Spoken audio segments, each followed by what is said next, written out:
today is all about school sport, okay, and the sport premium funding and the national curriculum. Okay, so it's a little bit about you understanding why you are in school. Okay, what your position is, what the requirements are around OFSTED, how that links to the school sports funding and premium. Okay, so it's about not just going into school and delivering an activity, delivering an after-school club, delivering a PE session. It's about understanding your environment in school and the broader environment as well. Okay, before we start, what I want to do is actually test your knowledge a little bit and just see how much you actually know. I've got 5 questions basically, and what I want you to do is put your answers in the chat box. Okay, if you don't know the answer, take an educated guess. Let us know what you think. So if you could all get ready in the chat box, guys, let's see some engagement and let's see some people thinking and actually putting something in the chat box, and Darren will actually monitor this. Okay, so first question for everybody.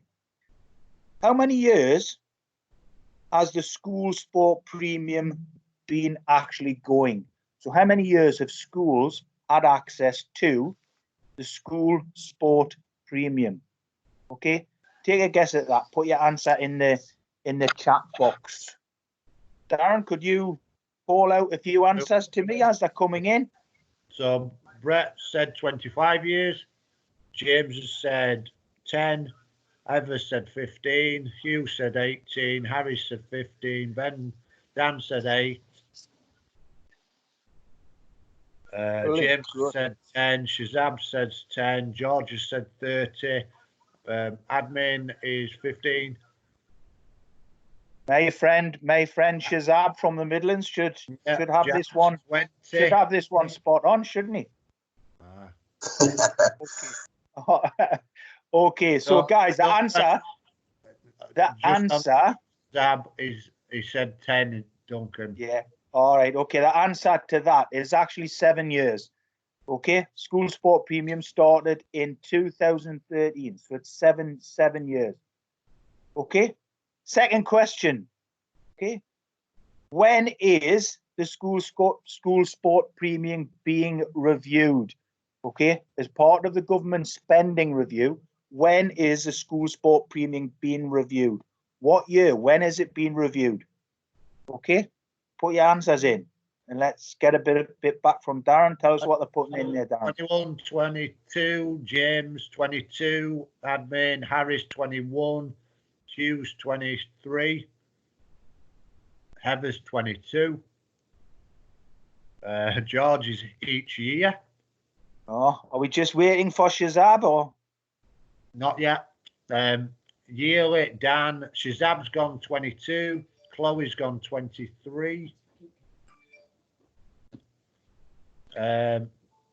Chloe Clark is every year. Brilliant. Okay, so the answer to that one is it is actually up for review this year, 2020. Okay, so it's a big year in terms of the sport premium. Okay, so it's up for review this year. So schools at the moment are particularly sort of not prickly, but they're very conscious of the unsure whether it's going to continue. Okay, so the answer to that is 2020. Question 3. How many minutes physical activity per day, right, should children actually get? This is government guidelines. So children 5 to 11 year olds, what is the government recommendation for the minutes of physical activity children should get?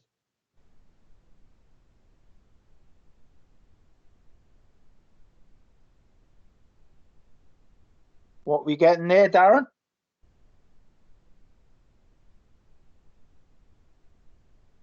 Sorry, mate, you're on mute. So anywhere from 30 minutes to an hour. I don't think anybody's gone any difference. There's quite a lot on an hour, and then there's some on 30 and some on 45s. Brilliant. Can you hear me now, Darren? Yeah, with me, we're on mute. Oh, brilliant. Okay. What else have we got coming in? So, yeah, so anything from 30 minutes to an hour. Brilliant. Okay, so the government recommendation, okay, is 60 minutes. 60 minutes. Okay. And that is actually split 30 minutes physical activity per day in school, 30 minutes physical activity per day out of school. Okay. And that is basically anything that raises the heart rate. So it could be a brisk walk, it could be a bike ride, anything like that. Okay. Question 4. What percentage of children actually achieve that recommended 60 minutes? So what percentage of children, 5 to 11-year-olds, what percentage of children actually achieve that recommended 60 minutes? 50%, 50%, 33%, 50, 50, 50, 33, 35, 25, 25, 25, 40. Okay, then. So the answer to that question is 46.8%. So 46.8% of children actually get the recommended 60 minutes of exercise per day, 5 to 11-year-olds. Okay, so that leaves a huge over half of 5 to 11-year-olds don't actually get that recommended 60 minutes. Okay, and last question. What percentage of schools have actually increased curriculum PE delivery because of the school sport premium? So what percentage of schools have actually increased their curriculum PE delivery because of the school sport premium? 80%, 75%, 70%, 85%, 65, 60, 60, got 70, 80, 65, 70. So pretty high, Duncan. Yeah. Okay then. The answer to this might be a little bit of a surprise for everybody. The answer to that is 33%. So only a third of schools have increased curriculum PE delivery because of the school sport premium. Okay, a big reason for that, okay, is a lot of schools have decided to spend money on resources, equipment, facilities, okay, extracurricular delivery. Okay, so that might surprise some people. Okay, so that little bit of a quiz. Hopefully that may have opened a few minds. The reason for doing that, guys, is understanding your environment and the broader environment in terms of requirements, statistics, and knowledge is really, it's quite a powerful tool. Okay, and it'll allow you, right, to become a better activity professional, not just activity professionals, but employers, franchisees as well. Okay, so do take the time to educate yourself in these areas. Okay, so PE, the national curriculum. Very generally, obviously, PE, it's a compulsory subject under the national curriculum for all key stages. Okay, obviously the key stages that the vast majority of Premier Sport coaches, activity professionals, are going to be concerned with are key stages 1 and 2.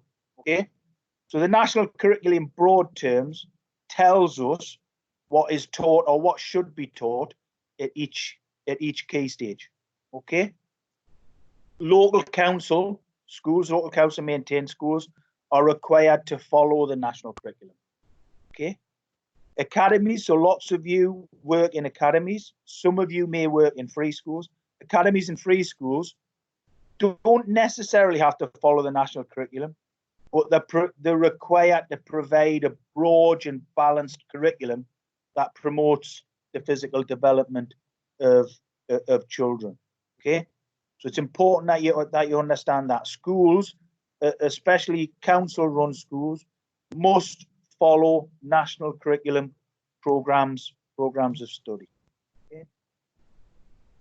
So we mentioned it in the quiz. Since 2013, okay, ring fence funding is being provided to primary schools through the school sport premium. Okay, from 2017, okay, we had something called the sugar tax. Okay, and it was a levy which was placed on the soft drinks industry because the government recognised how much damage, right, soft drinks and sugar were actually doing to our children. Okay, what that levy allowed the government to do in terms of the school sport premium, okay, was actually double the school sport premium.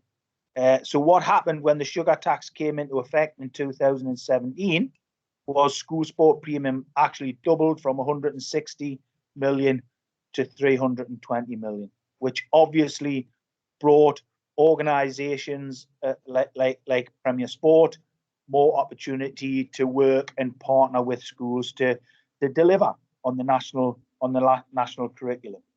Okay, schools can still access other funding streams and budgets for the delivery of PE, but the school sport premium, right, that's been the major driving force behind the improvement of physical activity in schools over the last 7 years.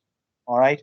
So as we mentioned in the quiz as well, the school sport premium is up for review in 2020. All right. The one thing I will say is if you look and you educate yourself around the government's stats around physical activity, is the government still very much want to improve all of the stats that are out there.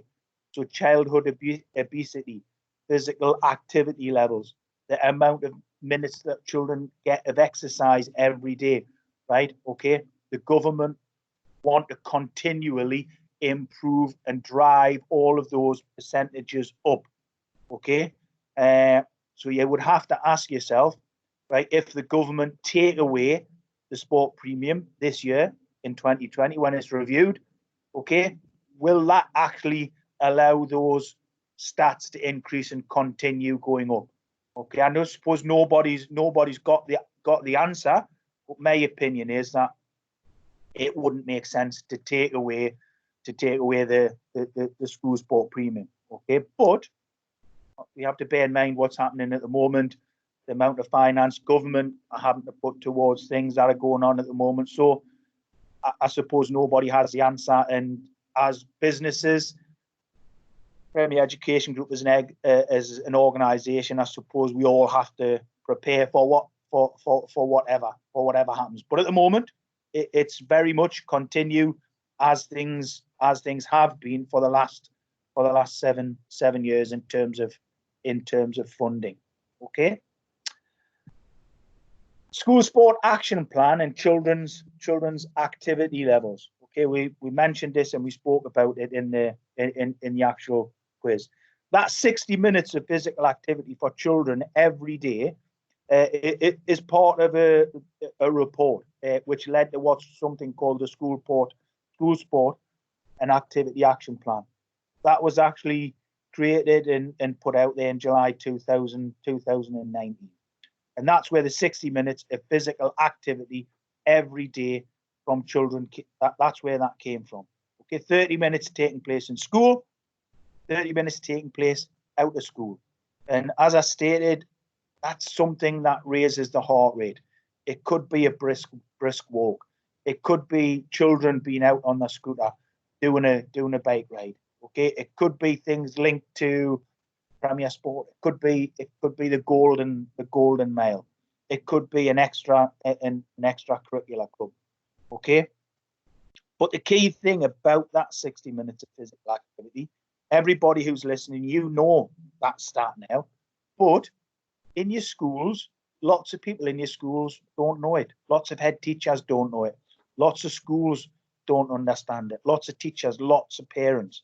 So part of our job is to educate okay, is to make sure that everybody is aware and that we check and challenge, right? All the children that you are working with, right? Are they getting this 60 minutes of physical activity every day?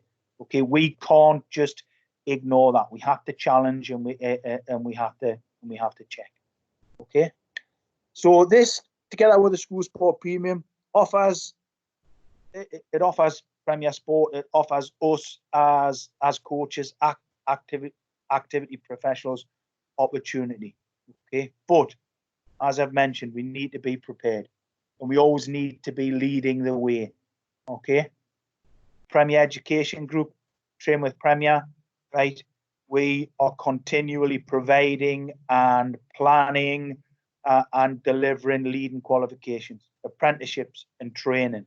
Okay, so we always want to be, and our goal is always to be at the forefront when it comes to meeting school needs. Okay, and it's important that all of you guys out there have access to qualifications, have access to apprenticeships, have access to good CPD in education. And if you're not accessing it, don't sit back, right? Challenge your employer, okay? Challenge Premier Sport, challenge Premier Education, Train with Premier, right? And ask for further education. Find out what's out there. Okay, get your needs known and out so people know what we need and what the workforce needs. Really, really important. Okay.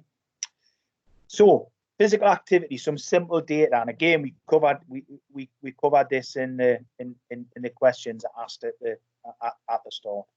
Okay, if you get the chance, access or Google, right, the active lives children and young people survey. Okay, some really, really interesting stuff in there. Okay, but the general stat that we've already mentioned is that 46.8% of children, okay, 5 to 16-year-olds, achieve that recommended 60 minutes of physical activity. Okay, what that means is, right, over half of 5 to 16-year-olds don't get it. All right, and that's something as simple as a walk or a bike ride.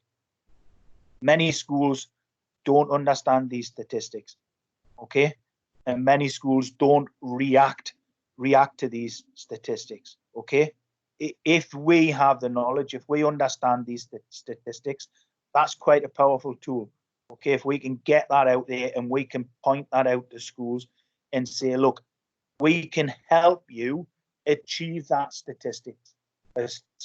We can increase that 46.8% to 50%, 60%, 70%. Okay, it's important that you use that knowledge.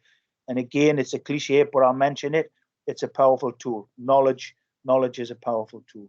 Okay, but if you can, access the Active Lives Children and Young People Survey. Lots and lots of interesting stuff there that links to what you do in school directly. Okay, so basic aims of the national curriculum for PE in terms of children. Okay, so basically, okay, develop confidence to excel in a broad range of physical activities. Okay, I know this is something over the last few years, right? The broad range of physical activities is something I feel, right, is something that Premier Education have excelled at in particular. Okay, so what I'd like you to do in the chat box, guys, can you give some examples, okay, of some of those broad range activities that we can offer to schools? Okay, so one good example of that would be fencing, something that's a little bit different, okay, other than the standard sports like your football, your cricket, your basketball. So in the chat box, can you now just take 30 seconds or so and just put some of those broader range, those different experiences that we can give children in that in that chat box. Hopefully I'll get a bit of feedback from Darren. So we can do that now, guys. Duncan, we've got plenty. We've got like a lot of us said lacrosse, table tennis, fencing, street surfing, badminton, handball, frisbee. So there's at least who put Darren, can you tell me who put street surfing? Dan. Dan, is Dan on? Can Dan tell us a little bit about that? I don't know, see if he'll different type of dancing. So Dan, will you put your mute off and elaborate on that? Musical theatre. That was by Heather. Brilliant. Dan's not came on, but I would like, guys, that street surfing, certainly something that I haven't heard of, and it's certainly something that I will now go away, right, and Google and get get some more information on. Duncan, okay. Dodgeball, well-being. Yeah, brilliant. Okay, so that broad range of physical activities, again, if you can walk into a school and say, look, you know, this is what the national curriculum says. Your school should be offering a broader, wider range of physical activities and experiences for children. Okay, if you can identify. Duncan, sorry for putting in. We've got a response from Dan on the chat. Yeah. Basically saying it gets to, so we deliver street surfing as a PE option. A few schools, it's basically skateboard that moves at both ends. Brilliant, love that. I'm gonna research that. Okay, but again, as I was saying, guys, right? If we can identify these broader, different experiences and point them out in the schools, okay, we can offer you fencing, we can offer you street surfing, we can offer you musical theatre, right? If we can do those things, it's a powerful tool. We're reacting to what the national curriculum says, and we're identifying that with schools. Okay, so the next point in the basic aims of the national curriculum is be physically active for sustained periods of time. Okay, engage children in competitive sports activities. Okay, again, that's something that a school sport premium has been particularly successful with. I know last year we had a fencing competition in Newcastle, okay, where we had 12 schools attend a fencing competition, okay, with parents, teachers, right? Fantastic experience. So if you're not doing competitions, if you're not arranging competitions for all of the activity professionals out there, if you look on the BMS, if you look on the resources, there's a whole host of resources that will help you to arrange competitions for your schools. Okay, so again, this is something that you can point out with your schools, right, and demonstrate how you are meeting the basic aims of the national curriculum. Okay, the bottom one on there is leading healthy and active lifestyles. Now, the leading healthy and active lifestyles is one that I actually think potentially we forget about, or we don't highlight enough. Okay, so we do have a responsibility to educate children, right, around how to lead a healthy and active lifestyle. I think sometimes we make the mistake of just looking at the sporty children, the children who want to be physically active, the children who want to take part in PE, when in fact the children who don't necessarily enjoy PE, the children who are not sporty, they are just as important, right? And in terms of the national curriculum, they are equally as important. So we have a responsibility to educate those children and give them the tools to make the right choices.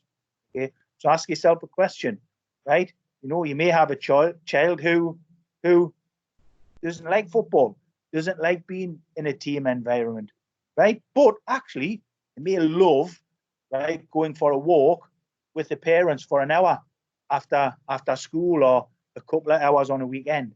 Okay, we need to educate children that is physical activity, that is leading an active lifestyle. Okay, so we have a responsibility to do that, and that's really important. Okay, so they're the basic aims of the national curriculum. Okay, we're just going to look at Key Stage 1 and Key Stage 2. Okay, so what should we be teaching? Okay, what should we be teaching Key Stage 1 children? Okay, just going to go back just in the chat box now. Just put your thoughts. What sort of things do you think, okay, we should be teaching Key Stage 1 children? Okay, hopefully I'll get a bit of feedback from Darren again.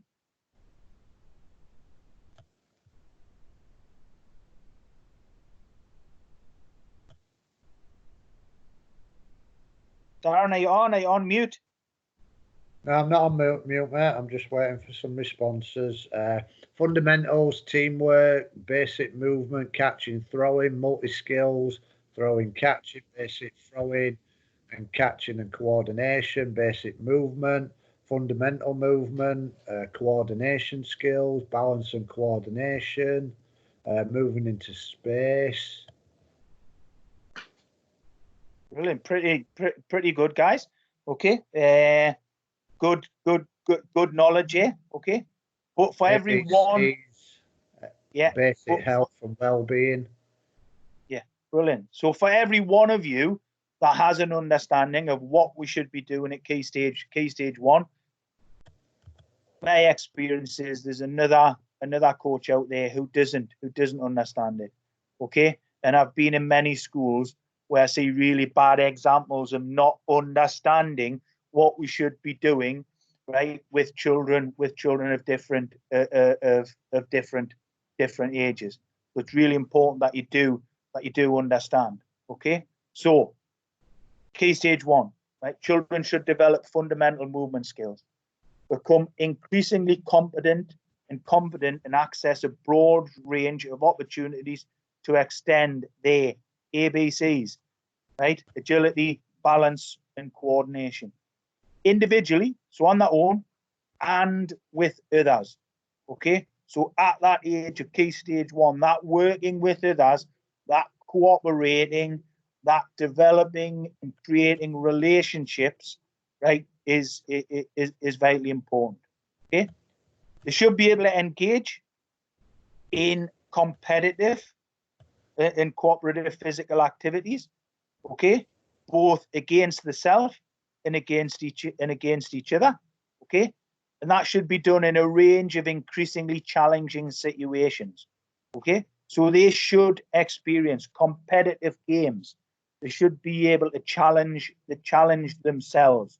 Okay, and us as coaches should be able to set challenges for them and create different situations that actually challenge a wide range of children and abilities.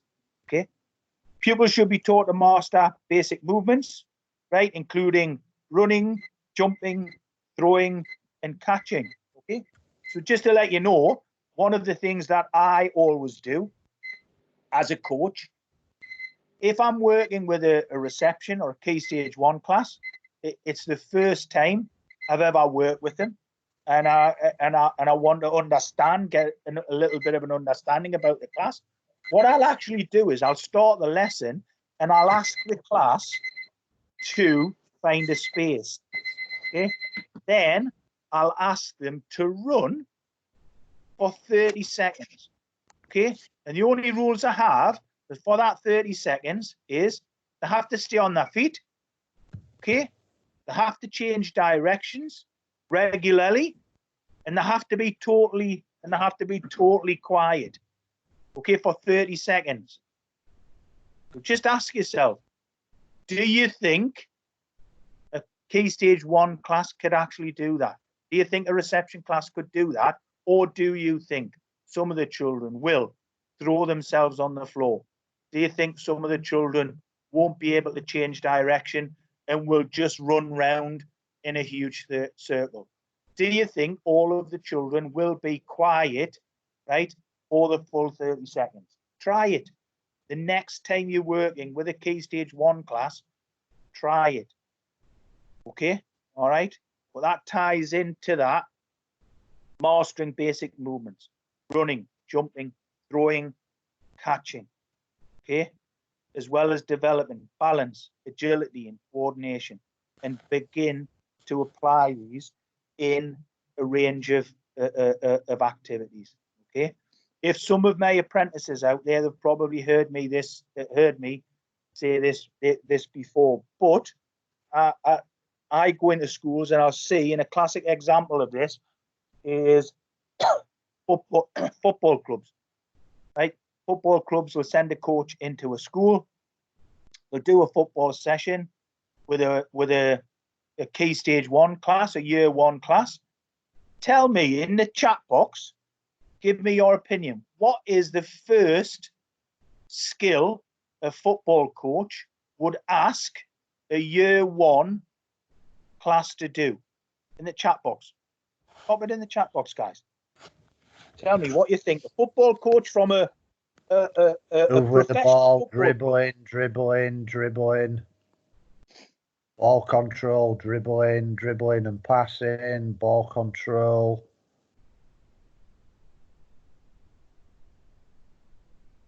Kick the ball. So lots of dribbling. Yeah, moving in space, on and off the ball, moving the ball from one place to another, dribbling the ball with control. That's it at the moment. Brilliant. So now lots of dribbling, lots of ball control. Okay. So and lots of coordination. So if you look at the pupils should be taught to master basic movements, right? Okay, balance, agility, and coordination. Okay, Year 1 class. Why would you give a Year 1 class or Year 1 pupil a football and expect that pupil to be able to dribble that football competently, right?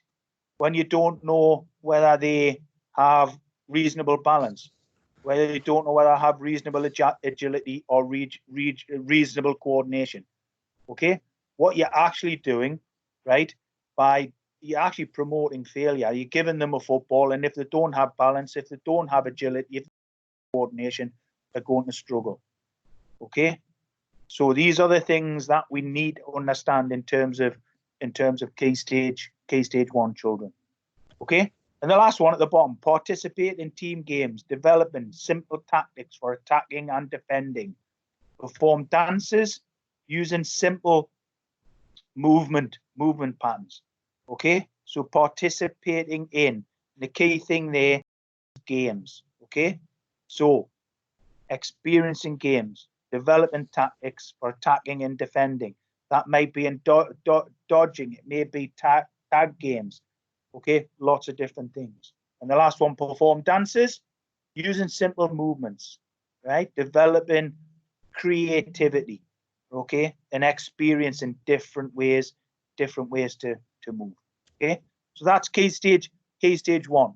And often for me, Key Stage 1 and the requirements around OFSTED and what we should be doing is overlooked, and we don't have enough knowledge. So again, take some time to understand it and make sure that you are aware of all of the requirements. Okay. Key Stage 2. Apologies if this is a little bit smaller. But just in the chat box, 1 minute, put some things in there that we should be considering. We should be teaching Key Stage 2 children.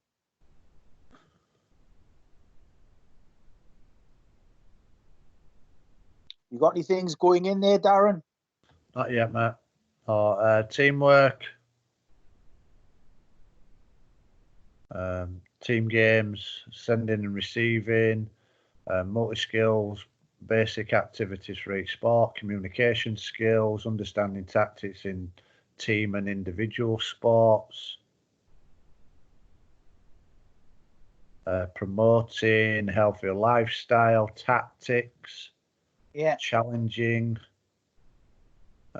developing tactics, developing knowledge of a wide range of sports. Yeah. Brilliant. Thanks, guys. Okay, so we'll have a look at key stage Developing 2. existing skills. Brilliant. So key stage 2. Apologies if this is a little bit smaller, right? But pupils should continue to apply and develop a broader range of skills, learning how to use those skills in different ways and to link them to make actions and sequences of movement. Okay, they should enjoy communicating, collaborating, and competing with each other. Okay, so that element of competition is increased when they go up to key stage 2. Okay, they should develop an understanding of how to improve in different physical activities and sports, and they should learn how to evaluate and recognize their own success. So one of the key things for key stage 2 children is, and one of the key differences is, they need to take more responsibility for their own learning and decision making. Okay, so as a coach, you need to take a little bit more of a step back, right? So it's a little bit more around what we call guided learning. Okay, so you need to take a step back and allow key stage 2 children to make their own decisions. Okay, to take responsibility for their own learning, to actually recognize where and how to make improvements. Okay, so the types of questions may change. Okay, what can you do to improve? Okay, how are you going to become better? Right, what sort of things can you do? That's all really important. So they need to have more responsibility for their own progress and their own learning. Okay, people should be taught to use running, jumping, throwing, catching in isolation and in combination.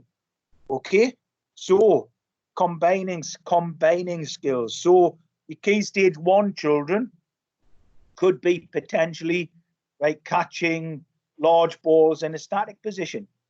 Your key stage 2 children, right, if it is a cricket session, they could be catching a ball and running at the same time. So it's a little bit more about actually combining these skills to achieve an end result. Okay, play competitive games, modified where appropriate.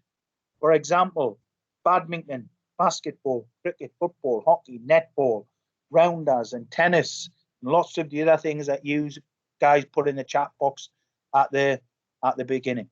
Okay, and apply, which lots of people have alluded to, and apply basic principles suitable for attacking and defending. So developing tactics and strategies. Okay, develop flexibility, strength, technique and control, and balance. For example, through athletics and gymnastics. Perform dances using a range of movement patterns. Okay, so that is moved from key stage 1, where it's simple movements. Now went to key stage 2, where it's using a whole broader range of movement patterns. So hopefully people can start to see the subtle the difference. Okay, and right, take part in outdoor and adventurous activity challenges, both individually and within a team. All right, I'm going to just question everybody. We've got a couple of minutes left. That one, take part in outdoor adventure activities.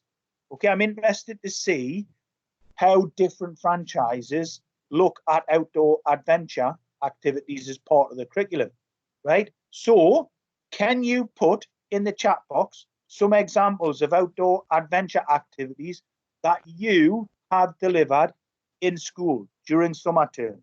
In the chat box, please.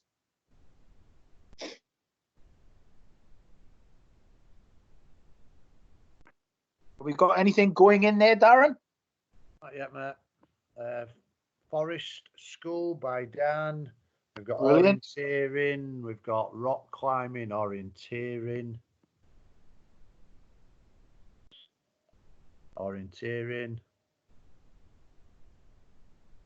Anything different, guys?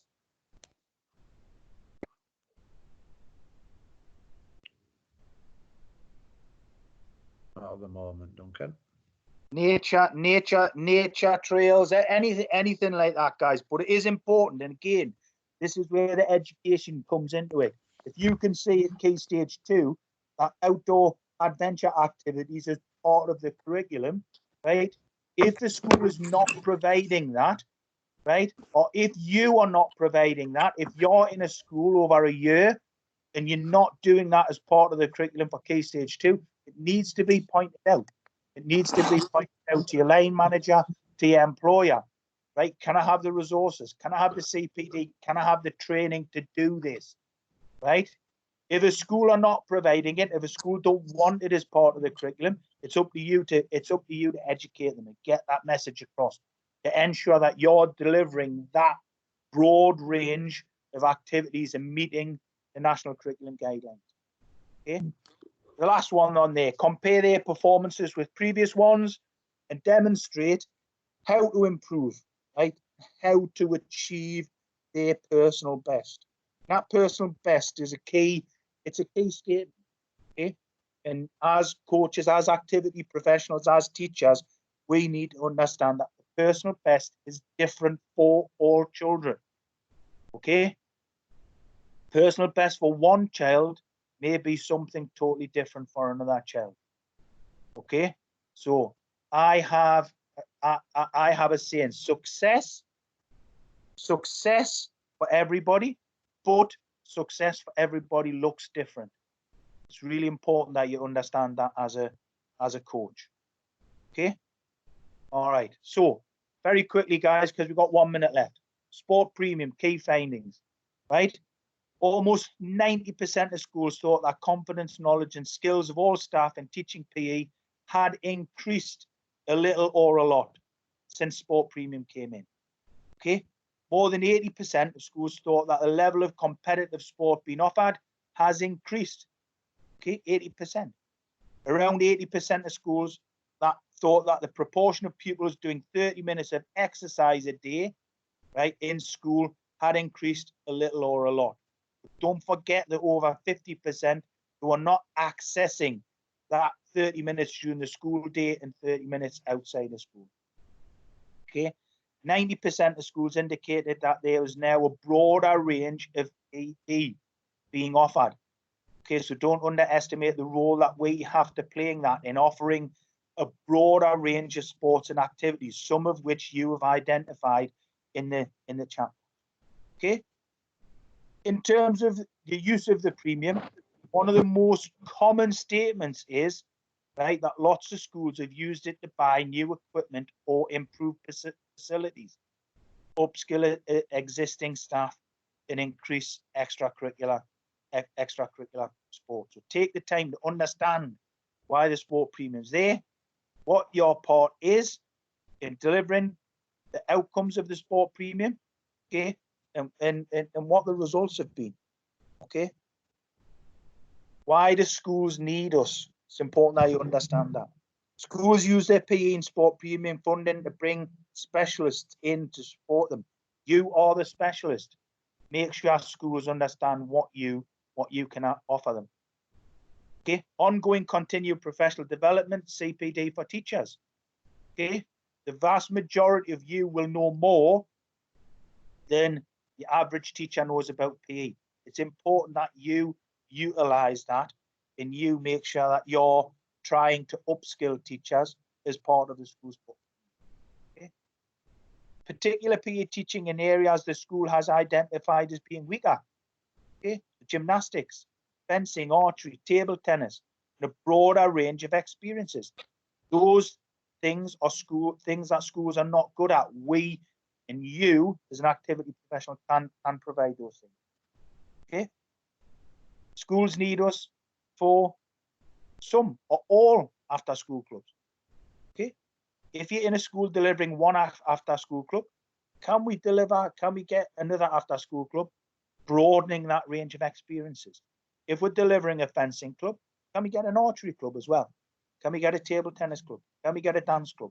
Those are the questions that you should be asking. Okay. On a negative front, some schools are still using the premium, right, for PPA cover for staff. Okay. which is not allowed as part of the government guidelines. It's important that you understand that. And if you see a school doing that, you feed that back. You actually feed that back to your line manager or your franchisee. Okay. And guys, last thing, okay, and it's just a statement, really, right? Take the time, right? Go away from this session and do some work. Take the time to understand your school and beyond your school. Okay, take the time to understand your school's needs and the broader landscape, the things that we've discussed during this presentation, right? Ultimately, it's going to lead to you doing a better job, right? And it's going to allow you to meet your school needs more effectively, okay? And what it's going to do, it's going to close the gap between being a coach and becoming a teacher or an educator, if you have that knowledge, okay? And the last thing I'm going to say is, right, your knowledge, it must extend beyond the sports hall, beyond just that single PE lesson that you're delivering. It's vital that you all understand that and you try to develop that knowledge. Okay, guys, I've run 5 minutes over, which I did yesterday, so I'm going to apologize to whoever is presenting next. But thank you for attending. I hope you've all learned something during the session, and please, right, go away and try to understand that broader environment. Thank you very much, everybody.